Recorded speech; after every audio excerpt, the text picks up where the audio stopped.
There's the bay. We're going to be shooting off to the left side of it. A U.S. cargo plane attempts a difficult landing at the American naval base in Guantanamo Bay. Where's the strobe? Right over there. It requires avoiding restricted Cuban airspace. We were intimidated by the fact there might be guards at the fence perimeter with guns. Everybody told us, they'll shoot you down, they'll shoot you down. What the hell? We heard an explosion. It was pretty devastating. Investigators are determined to find out why a DC-8 crashed so close to the Cuban border.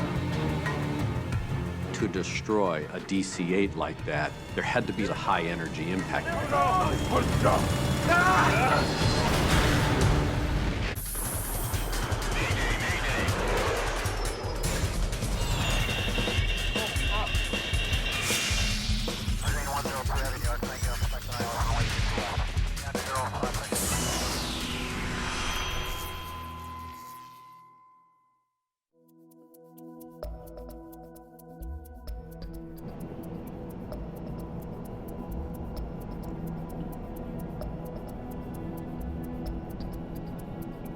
Guantanamo Bay, an isolated U.S. Navy training base that sits on the edge of the communist island of Cuba. Assistant Fire Chief Frank Krupa and some trainee firefighters prepare for a practice drill. All right, let's get at it. A typical duty day, like many fire stations, you're there training and staying prepared for the alarm to strike.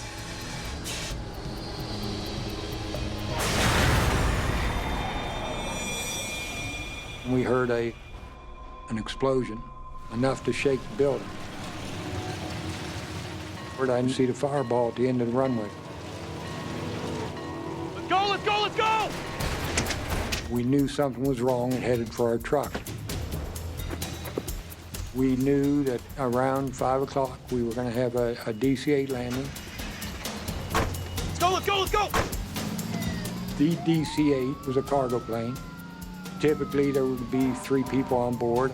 This type of aircraft was going to have quite a bit of fuel on board. The DC-8 cargo jet has crashed 400 meters in front of the runway.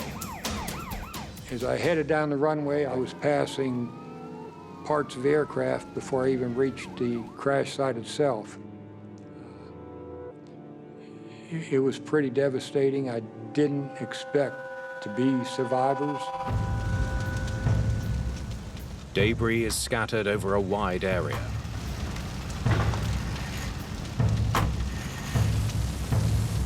Something catches Krupa's eye. Incredibly, part of the aircraft is still intact. I realized that this was the cockpit, the forward section of the aircraft, which had broken away from the main fuselage. And I decided to walk over and see what I could see. It was the cockpit had been inverted. It was heavily damaged. Help! To Krupa's astonishment, he hears signs of life. Help! I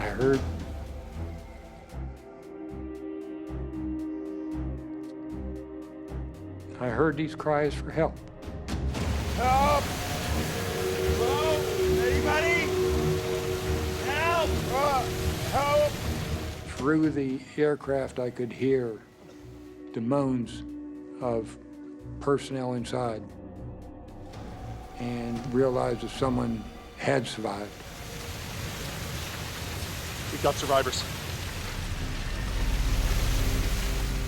I got on the radio and I told them to leave their vehicle and come over, and we had survivors. We needed to begin rescue. Krupa clears a path into the damaged cockpit. And there was a small hole at the bottom of the cockpit.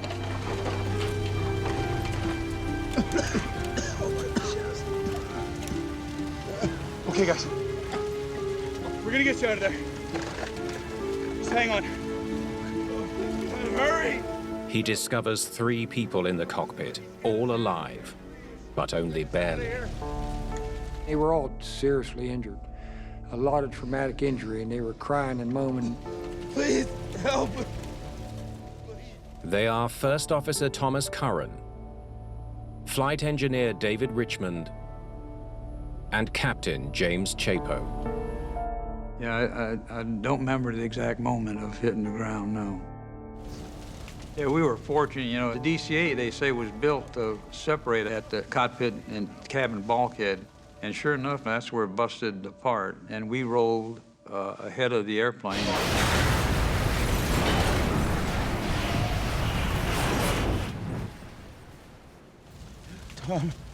Tom, I'm here, Jim. Can you move?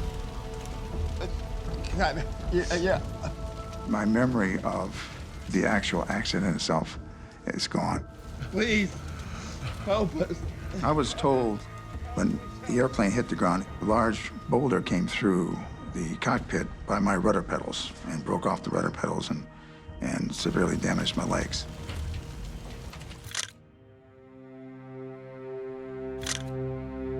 The impact and fire have obliterated the DC-8. The 3 surviving pilots are transported to hospital in Miami. We found out later that the State Department had contacted the Cuban government and received special permission to medevac these crew members right across Cuban airspace to save time to get them to Miami. Within hours of the accident, a team of investigators from the National Transportation Safety Board is on its way to Guantanamo. We got notified that there was an airplane crash down in Guantanamo Bay. In 1993, Guantanamo Bay is a small U.S. naval base surrounded by communist Cuba. The base stayed under American control even after the Communist Revolution in 1959. Did Cuba somehow play a role in the crash?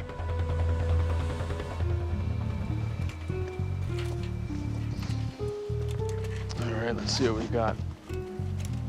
Greg Feith is the lead investigator for the NTSB team. He knows that the crashed cargo plane is a DC-8 operated by a U.S. carrier. It was operated by American International Airways, which is actually owned by a company called Connie Coletta, Inc. The aircraft was operating as flight number 808. Feith is shocked by the extent of the destruction.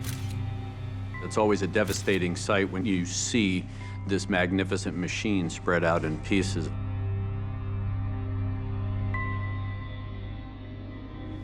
He wonders why a DC-8 on approach crashes 450 yards short of the runway.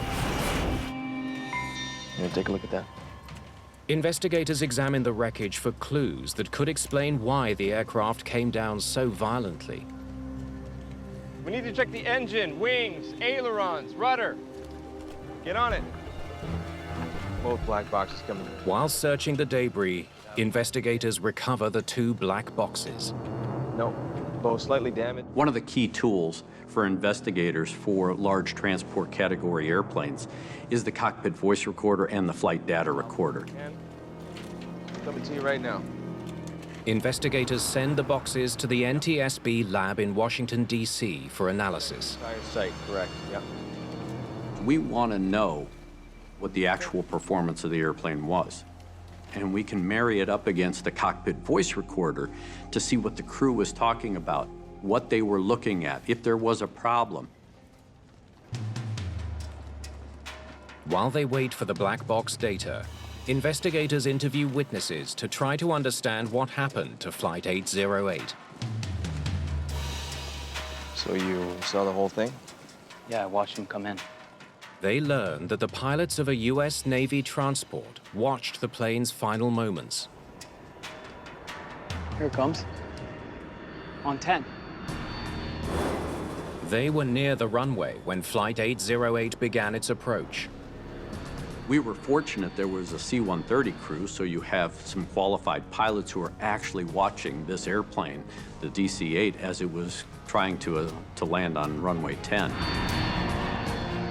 The DC-8 was turning towards the runway when something went wrong.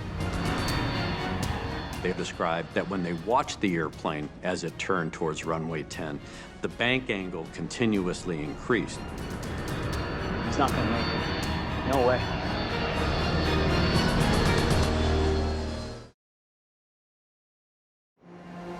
At Guantanamo Bay in Cuba, U.S. Navy pilots watching Flight 808 come into land realized it was in trouble. Come on, come on, come on. Level off, man. Level off. Normally, you don't want to be turning more than about 10, 20 degrees on final approach. They watched this airplane as it went from 30 degrees to 40 degrees to 50 degrees, 60 degrees, and they were really surprised. And then they saw the wings go about 90 degrees relative to the horizon. The nose pitched down and the airplane struck the ground.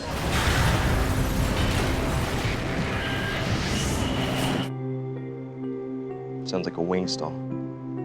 Yes, sir. Sure look like it. Yeah. What the pilots describe sounds like an aerodynamic condition known as wing stall, during which the wings aren't producing the lift needed to keep the plane in the air. So you now have the dynamic. You understand how the aircraft struck the ground. Now you have to determine why. Investigators wonder if the air traffic controller who handled Flight 808 can shed any light on the crash. There was a controller trainee at the time. That trainee was the one that was talking to the crew of Flight 808. So did you pick up anything unusual in your conversation with the pilots?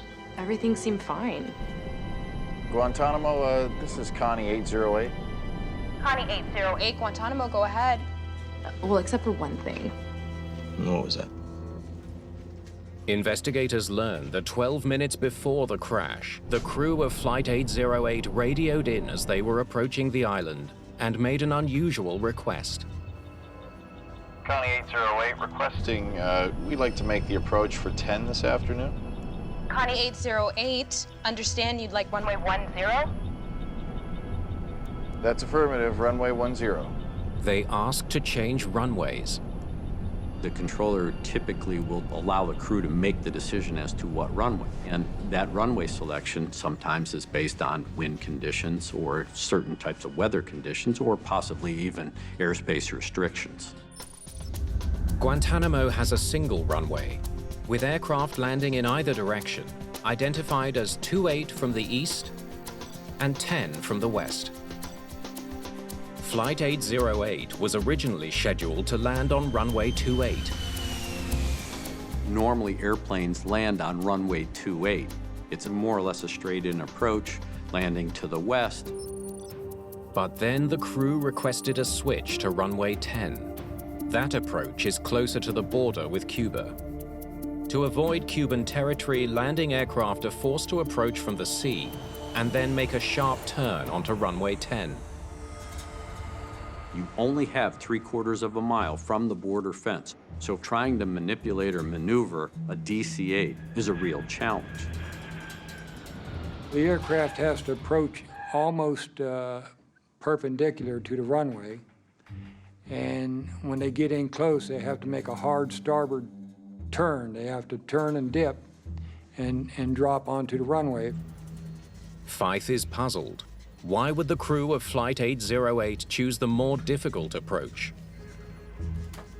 Did they say why they wanted to land on 10?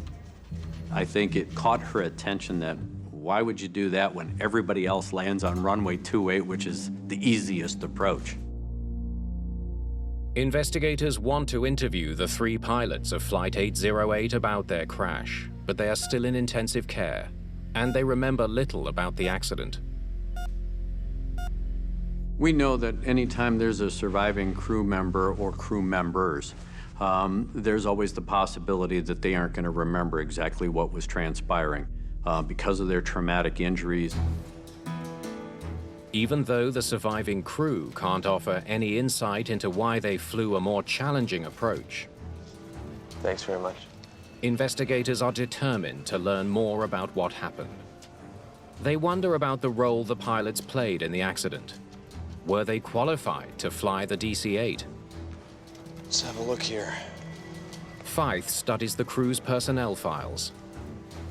He learns that the captain, James Chapo, is a highly experienced pilot with over 20,000 hours of flight time under his belt. Weather's looking pretty good. Yeah, not bad.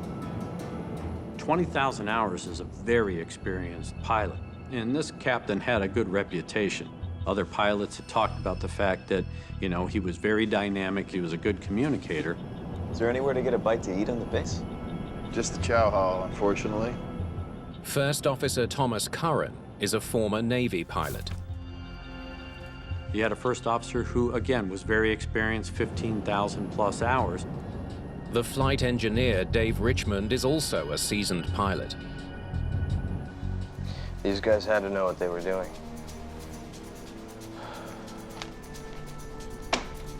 Doesn't make any sense.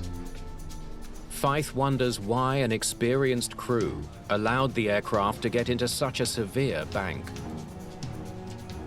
From an accident investigation standpoint, when you have tens of thousands of hours between these three pilots, you know that they can operate the airplane. So now the question is, why didn't they? How come they weren't able to use that experience to successfully land this airplane?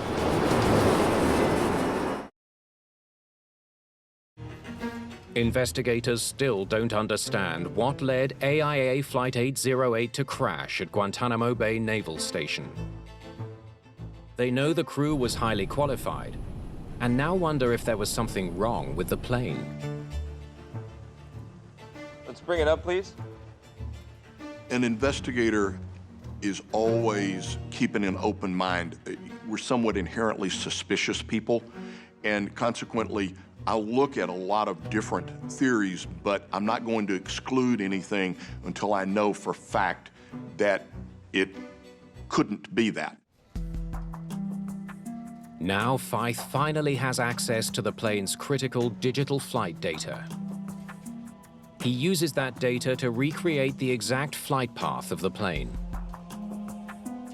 When we looked at the flight path study, we had to understand what the dynamics of that flight was, and then see how the crew was handling flying this approach. Okay, so far so good. Investigators study the plane's flight path.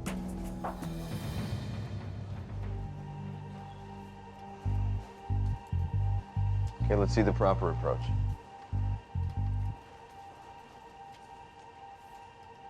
So they started their turn too late and never recovered. The botched turn meant the crew of Flight 808 had to take the aircraft into a steeper and steeper bank in order to get it aligned with the runway. The pilot increased the bank, trying to salvage that turn and get the airplane lined up. But the steep bank was reducing the plane's ability to stay airborne. When you bank the airplane to 45 or 60 degrees, the amount of lift it's producing to hold the airplane in the air is compromised because the wings are not pointed up, they're at this high angle. Now all of a sudden the airplane gets into an aerodynamic stall at a time that you don't expect it.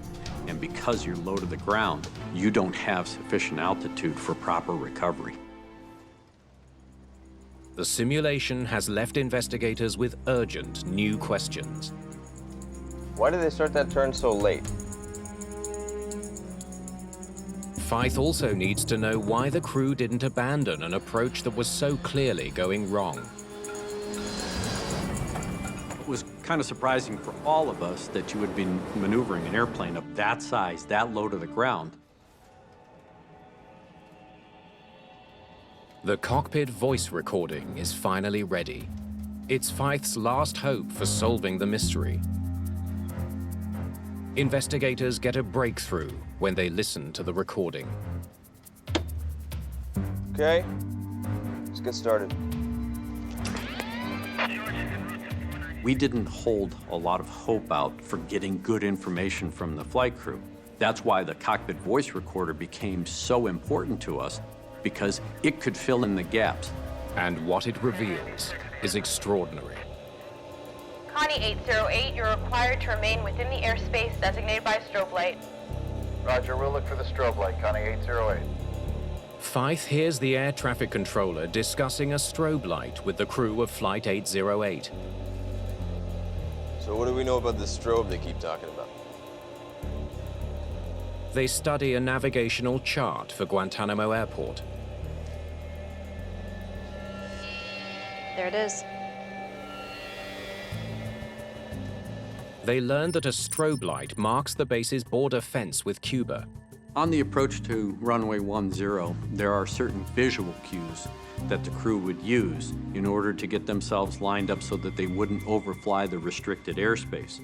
One of those cues was a high-intensity strobe light that was mounted along the border fence. Are they giving us 28? Yeah, if it's available. Investigators hear the crew talking about using the easier runway, 28, for the landing. They had initially lined up for 28, and that was to be their landing runway. So why did they switch to 10? How to make that 10 approach? Just for the heck of it and see how it is. If we miss it, we'll just come back around and land on 28. Okay. Stop the tape. For the heck of it? That's why he's landing on runway 10? Fife is struck by the captain's decision to use runway 10. When there was a comment by the captain going, why don't we just try runway 10 just for, I think, the heck of it? You know, I mean, you don't just do things for the heck of it in an airplane of that size. I think that caught us by surprise. Investigators learned that neither pilot had ever landed a DC-8 at Guantanamo. They wonder if the captain knew that runway 10 was a more challenging approach than runway 28. They study the airline's procedures. They had to watch a video. That's it. Because of the difficulty landing at Guantanamo, military pilots require special training to land on runway 10. But AIA only required its civilian pilots to watch a short video. Exercise extreme caution when landing on runway 10. Records show the captain and first officer had both watched the training video within the past year. Align your base leg just to the right of the strobe beacon. This beacon identifies the U.S.-Cuban boundary beginning at the shoreline. Landing on runway 10 was very unique. That's why the airport was classified as a special use airport, because it takes specialized training. Let's keep going. Investigators now know why the crew chose runway 10. But why didn't they abandon their disastrous approach? There's the airport straight ahead. Huh? Fife learns that as Flight 808 approaches Guantanamo, Captain Chapo is finding it difficult to get a visual fix on the airport.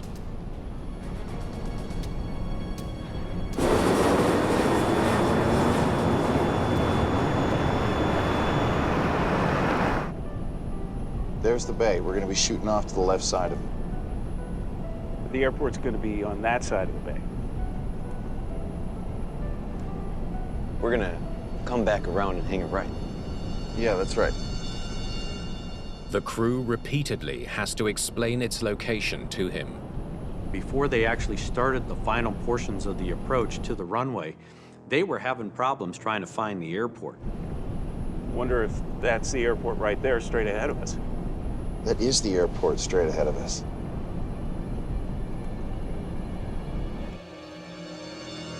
What's wrong with this guy? Wonder if that's the airport right there straight ahead of us. That is the airport straight ahead of us. Captain seems out of it. Investigators listening to Flight 808's cockpit voice recorder can't understand why the pilots continued their disastrous approach instead of going around and landing on the other, easier end of the runway. You're at 1,400 feet. You want to get all dirty and slow down and everything? Oh, I will, yeah.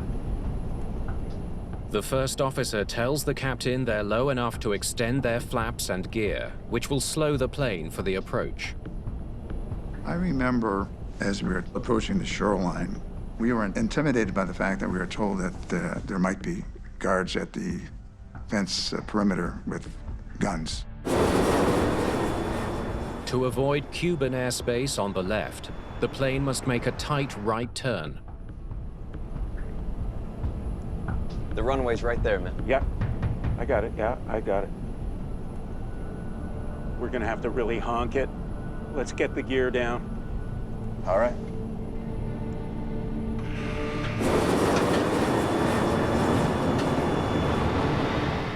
The crew seems increasingly anxious as they remind the captain to get the aircraft ready to land. The dynamic in the cockpit changed. But as they started to get into this high-stress, high-anxiety situation... Slow. Airspeed. The airplane was getting slower. It was in a very high drag condition, appropriate for landing, but it requires a lot of power.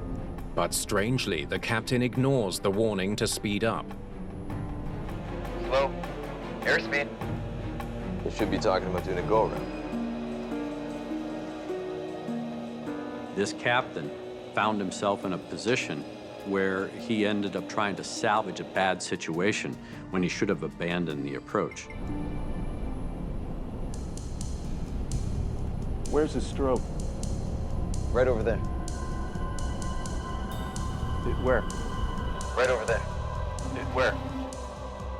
The captain cannot locate the strobe light that marks the Cuban border. Because everybody told us, you know, they'll shoot you down, they'll shoot you down. You know, we're not getting our airspeed back there. The flight engineer notices that the plane is still flying more than 10 knots too slow. Where's the strobe? Right down there. I still don't see it. Instead of increasing his airspeed, the captain keeps trying to find the strobe light. It was a clear indication that the airspeed was below what the flight engineer felt was acceptable. And the captain was still fixated with trying to find that strobe light. I still don't see it. He's obsessed with that strobe. All of a sudden, you lose the first officer and the flight engineer in the conversation, and now the captain's basically dominating. He's become autonomous in that cockpit, where I'm gonna do this, we're gonna do this, I'm trying to find the strobe. Oh, hell. We're never gonna make this. Huh? The flight engineer can see the DC-8 isn't properly positioned for the landing. Do you think you're gonna make this? Yeah. If I can catch the strobe light. The first officer is also concerned. The first officer and the flight engineer, they only challenged the captain by what I call hinting and hoping, where they would throw out a suggestion. Do you think we're gonna make this? Yeah, if I can catch that strobe light. Yeah, if I can catch that strobe light. But the captain isn't taking the hint. So now that crew is now split apart into 3 autonomous pilots, and 2 of which don't like what's going on, but never voice an opinion as to why they don't like it and we gotta do something else. The DC-8 begins its critical final turn.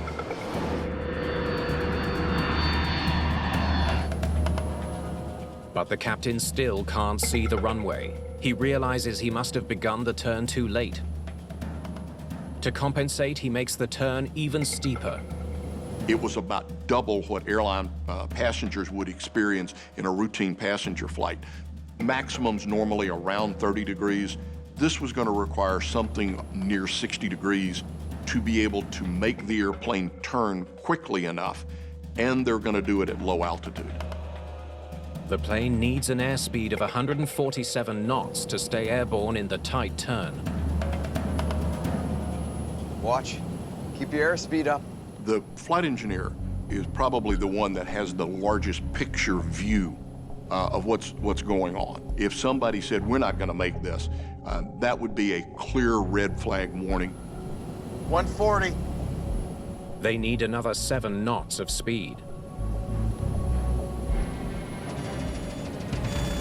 Suddenly, the flight computer activates a stick shaker warning. 55-degree bank, you get a stick shaker. It's a warning that shakes the control column to notify a pilot of an imminent stall. Stall warning. I got it. Stall warning! Stall warning! I remember the stall warning. And everybody put their hands on the throttles and pushed the throttles up to full blast. Max power! I got it! Back off! There was a delay of several seconds before the power went up, but we were only about 350 feet when the airplane stalled, so there was only a couple of seconds to recover anyway. There we go! No! There we go! No! He completely tuned out his crew. Investigators are struck by the captain's peculiar behavior, his hostility, his fixation on the strobe, and the way he ignored his crew's warnings. We knew that there was some bad decision-making going on in this particular cockpit. We knew that there were some attitudes that had started to come out during the latter portions of the approach. We knew that communication had broken down, and the question was why. This new evidence turns the focus back on the pilots of Flight 808. Investigators will need to look beyond their stellar track record to see what they can uncover.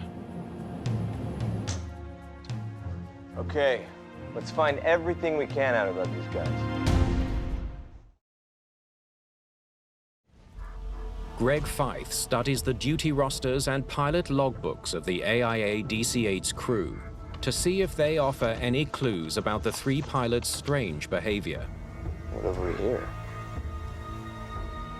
As part of looking at the performance of the flight crew, we typically do a 72-hour look back at the crew. What have they been doing in the last 72 hours? So you look at their time off, you see when they came on duty, you see what kind of flying they had done just prior to the accident. Feith learns that the day before the crash, the crew started flying from Dallas-Fort Worth at midnight and flew all night. They crossed the country before arriving back at their Atlanta base just before 8 a.m. It's called the backside of the clock flying. That is flying at night, which the typical cargo haulers do.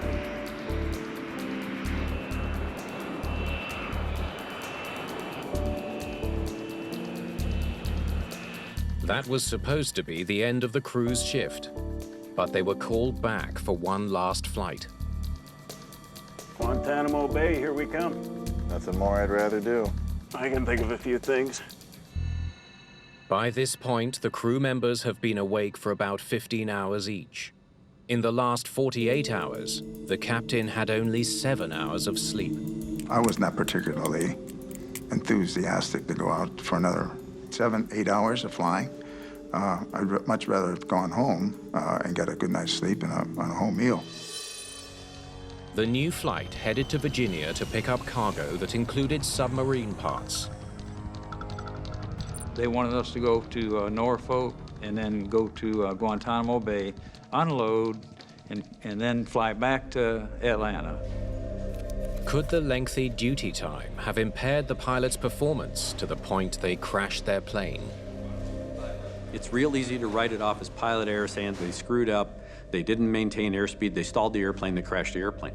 But that doesn't tell us the whole story. Investigators asked NASA for help in analyzing the sleep patterns of the DC-8 crew. Thanks for helping out with this. Mark Rosekind leads that effort. He's the head of NASA's Fatigue Countermeasures Program. We knew that fatigue was a risk, so we knew bad stuff was already going on in flight. The key was, how do you demonstrate fatigue actually played a role in that crash? Rosekind calculates how many hours of sleep the crew had in the few days leading up to the accident. He discovers that the pilot's long workday wasn't the only reason they would have been tired. They were all sleep deprived. The crew also experienced an accumulated lack of sleep, or sleep debt, from the 2 night shifts before the crash. Gear up. Tom. Yep, got it.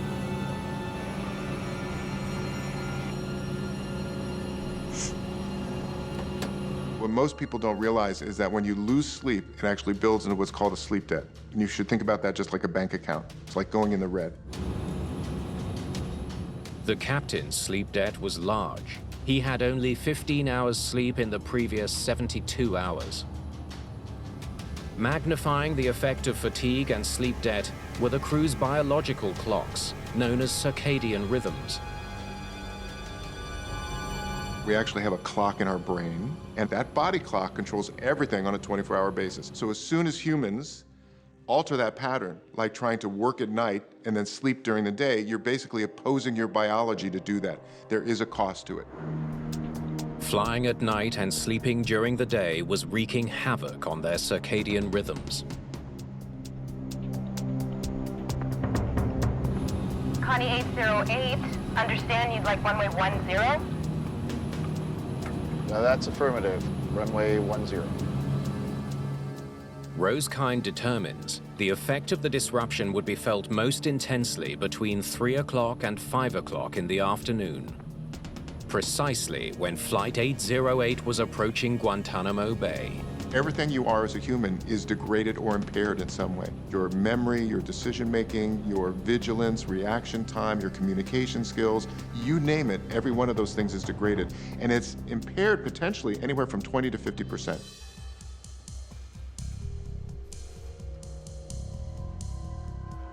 Again, and again, and again, and again. The captain in particular was showing noticeable symptoms of fatigue. One was what we call cognitive fixation. The captain just got stuck on finding a strobe light. Where's his strobe? Right over there. Where? And he kept saying, if I can just find the strobe light, if I can just find the strobe light. Oh, hell. We're never gonna make this. Huh? All 3 pilots were suffering from the cumulative impact of fatigue, a very long shift. Do you think you're gonna make this? Sleep debt. Yeah. And disrupted circadian rhythms. Even one of them could have put him at risk, but it was the whole crew, really, that was suffering from fatigue at the time of the accident. What investigators have uncovered raises a disturbing question. Why did a sleep-deprived crew suffering from fatigue accept the last-minute flight to Guantanamo?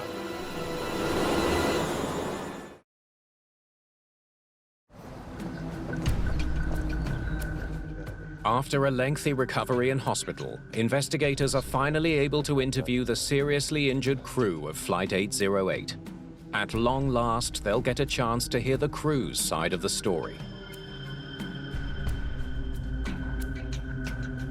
I was tired. We were all tired. You didn't have to accept the flight. Technically, no, but we didn't really have a choice. If you had an objection to taking a trip, you could be in for a little bit of a conversation with the boss. So we decided we'll take the trip. The cargo industry is notorious as being a cutthroat industry. They will push the crews routinely to the edge of duty time limits.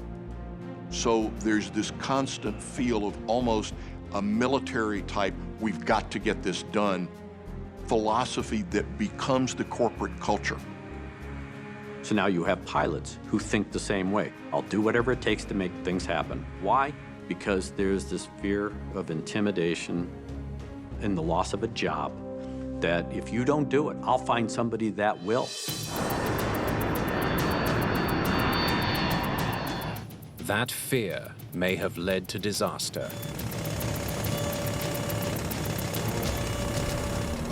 Stall warning. I got it. Stall warning. Stall warning. Max power. I got it. Back off. There it goes. At the very end, things happened very rapidly. We were too low, and our reactions were too slow. and I should have turned it over to Tom, but I was already just sort of out of it.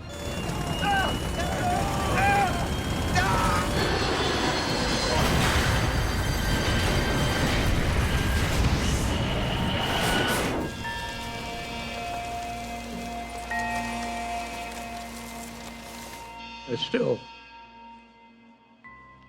still gets to me because it still boils down to the captain. You know, the captain made a mistake, and that's a hard thing to live with all the time.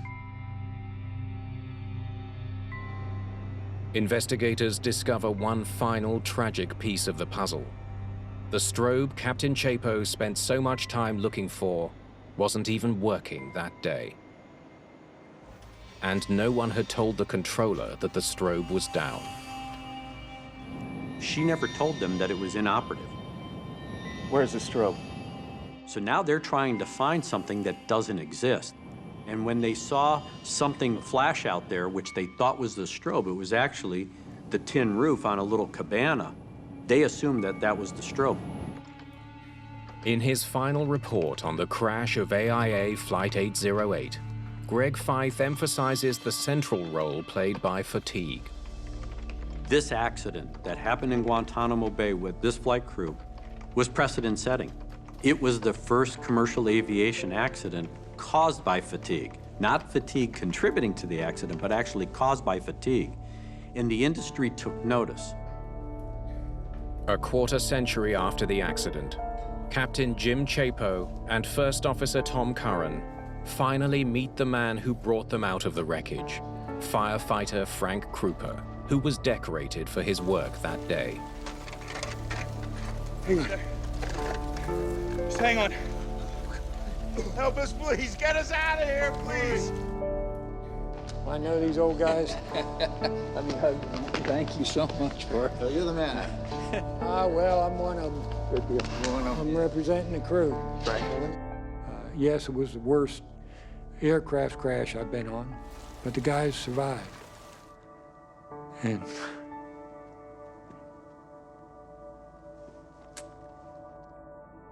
despite losing his right leg, First Officer Tom Curran went back to flying and eventually joined the NTSB as an investigator. I live with considerable discomfort, so every time I take a step, I remember it. But you have to shunt things to the side. You can either decide to go forward, or you can hibernate, retire to oblivion. That's not my type A personality. Captain Jim Chapo suffered back injuries in the crash and never returned to commercial flying. You know, I think about those things a lot, and I would want people to realize it can happen to them. If you're fatigued, call it in and just stick with it. Flight engineer David Richmond, who was badly injured, regained his health and went on to captain commercial cargo flights. In the aftermath of the Flight 808 crash, the Federal Aviation Administration tightens regulations on crew sleep requirements.